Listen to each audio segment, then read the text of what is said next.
ನಿಮ್ಗೆಲ್ಲ ಅನ್ನಿಸ್ತಿರ್ಬೋದು, ಏನಪ್ಪ ಇವರು ಜರ್ಮನಿಲಿದ್ರು ಇದೆಲ್ಲ ಬೇಕಾ ಅಂತ. ಹೌದು, ಖಂಡಿತವಾಗ್ಲೂ ಬೇಕು. ನಾನು 100% ಫಾಲೋ ಮಾಡಿಲ್ಲ ಅಂದ್ರೂ ಒಂದು 50% ಆದ್ರೂ ಫಾಲೋ ಮಾಡ್ತೀನಿ. ಯಾಕಂದ್ರೆ ಎಲ್ರಿಗೂ ನಮಸ್ಕಾರ, ರಂಜಿತಾ ಬ್ಲಾಗ್ಸ್ಗೆ ಸ್ವಾಗತ ಸುಸ್ವಾಗತ. ಹಾಗೆ ಎಲ್ರಿಗೂ ಹೊಸ ವರ್ಷದ ಹಾರ್ದಿಕ ಶುಭಾಶಯಗಳು. ಇವತ್ತಿನ ವಿಶೇಷ ಏನಪ್ಪಾ ಅಂದ್ರೆ, ಇವತ್ತು ಅಂಗಾರಕ ಸಂಕಷ್ಟ ಚತುರ್ದಶಿ.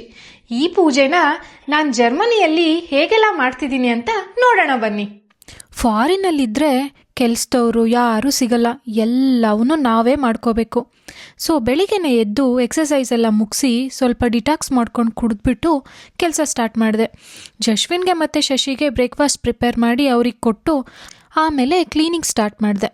ಕ್ಲೀನಿಂಗ್ ಮುಗಿಸಿ ಡಿನ್ನರಿಗೆ ಸ್ವಲ್ಪ ಪ್ರೋಟೀನ್ ದೋಸೆ ಮಾಡೋಣ ಅಂತ ಅದನ್ನು ಪ್ರಿಪೇರ್ ಮಾಡಿ ಸೈಡಿಗೆ ಇಟ್ಟಿದ್ದಾಯಿತು. ಈ ಹಾಳಾದ ಮರವಿಂದ ನಾನು ಹೂವು ಮತ್ತು ಹಣ್ಣನ್ನ ನೆನ್ನೆನೆ ತರೋದನ್ನ ಮರ್ತ್ಬಿಟ್ಟಿದ್ದೆ. ಮತ್ತೆ ಹೇಗೋ ಶಶಿ ಚಳಿಲಿ ಹೋಗಿ ಎಲ್ಲೋ ಹುಡಿಕೊಂಡು ಹೂಗಳನ್ನ ತಗೊಂಬಂದ್ರು ಫೈನಲಿ. ನಿಮ್ಗೆಲ್ಲ ಅನ್ನಿಸ್ತಿರ್ಬೋದು, ಏನಪ್ಪ ಇವರು ಜರ್ಮನಿಲಿದ್ರು ಇದೆಲ್ಲ ಬೇಕಾ ಅಂತ. ಹೌದು, ಖಂಡಿತವಾಗ್ಲೂ ಬೇಕು. ನಾನು 100% ಫಾಲೋ ಮಾಡಿಲ್ಲ ಅಂದ್ರೂ ಒಂದು 50% ಆದ್ರೂ ಫಾಲೋ ಮಾಡ್ತೀನಿ. ಯಾಕಂದ್ರೆ ನನ್ನ ಮಗ ಜಶ್ವಿನು ಈ ಹಬ್ಬ, ನಮ್ಮ ಸಂಸ್ಕೃತಿ ಎಲ್ಲಾನು ನೋಡ್ತಾ ಬೆಳಿಬೇಕು. ಇಲ್ಲಾಂದ್ರೆ ಹೇಗೆ ಗೊತ್ತಾಗುತ್ತೆ ಹೇಳಿ. ವಾವ್, ಹೂವುಗಳು ತುಂಬಾ ಚೆನ್ನಾಗಿದೆ.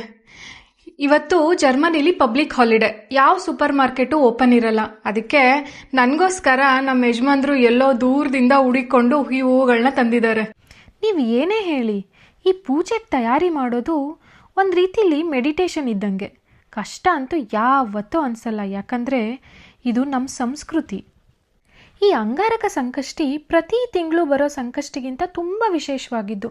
ಸಂಕಷ್ಟ ಚತುರ್ದಶಿ ಮಂಗಳವಾರ ಬಂದಾಗ ಅದನ್ನು ಅಂಗಾರಕ ಸಂಕಷ್ಟಿ ಅಂತ ಕರೀತಾರೆ. ಇವತ್ತಿನ ದಿನ ಬೆಳಿಗ್ಗೆಯಿಂದ ಉಪವಾಸ ಇದ್ದು ಒಳ್ಳೆ ಮನಸ್ಸಿಂದ ಗಣೇಶನಿಗೆ ಪೂಜೆ ಮಾಡಿದ್ರೆ ಎಲ್ಲ ಕಷ್ಟಗಳು ದೂರ ಆಗಿ ಶಾಂತಿ, ನೆಮ್ಮದಿ, ಸಮೃದ್ಧಿ ಸಿಗುತ್ತೆ ಅನ್ನೋದು ನನ್ನ ನಂಬಿಕೆ. ಉಪವಾಸ ಮಾಡೋದು ಅಂದರೆ ಇದು ಬರೀ ಹೊಟ್ಟೆಗಲ್ಲ, ಮನಸ್ಸಿಗೂ ಒಂದು ಶಿಸ್ತು. ಪೂಜೆ ಎಲ್ಲ ಮುಗಿಸಿ ದೇವಸ್ಥಾನಕ್ಕೆ ಹೋಗ್ತಾ ಇದ್ದೀವಿ. ಈ ವಿಡಿಯೋ ನಿಮ್ಗೆ ಇಷ್ಟವಾಗಿದ್ರೆ ಲೈಕ್ ಮಾಡಿ. ಹಾಗೆ ನಿಮ್ಮ ಮನೇಲಿ ಸಂಕಷ್ಟಿ ಆಚರಣೆ ಹೇಗಿತ್ತು ಅಂತ ಕಮೆಂಟ್ ಮಾಡಿ. ಎಲ್ರಿಗೂ ಧನ್ಯವಾದ. ಮತ್ತೆ ಸಿಗೋಣ ಮುಂದಿನ ವಿಡಿಯೋದಲ್ಲಿ.